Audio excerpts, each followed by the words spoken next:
All right, Michael Crichton adaptation rundown. I love Michael Crichton. He was a big part of why I grew up loving reading.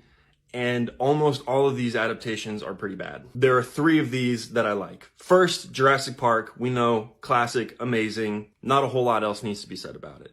I've actually never read the book, don't tell anyone. I've also not read The Lost World. I also haven't seen The Lost World, so don't worry about that. Second is a movie called Congo. This movie is bad, I'm pretty sure, but I watched it so many times when I was younger. I have a nostalgic attachment to it. It has so many good memories. They go to the jungle. There's a gorilla that knows sign language. There are diamonds and lasers, and a big hippo attacks a boat.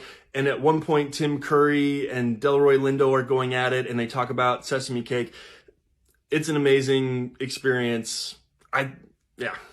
Rising Sun, I also think is probably not a good movie, but I really love that book. Wesley Snipes and Sean Connery are so cool in this movie. It's hard, I mean, they're both kind of in their prime coolness zone. The story itself might be pretty problematic. I'm not the person to make that judgment. So I don't know if the movie is really worth watching, but there's still a part of me that enjoys it because I love the book so much. Speed round. Andromeda Strain, good book, movie from the 70s. I mean, sure. I watched it, it's fine. Eaters of the Dead became the 13th Warrior. This movie is weird, has Antonio Banderas. The only thing I remember from it is Antonio Banderas learning how to speak Scandinavian, so like Danish or Norwegian or whatever, from just listening to them. And there's a scene where they're all talking about him, and then suddenly he starts responding, and they're like, "How did you learn our language?" And he's like, "I listen."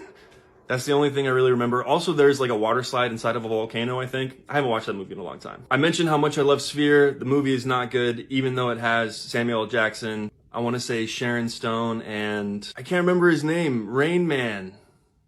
Dustin Hoffman.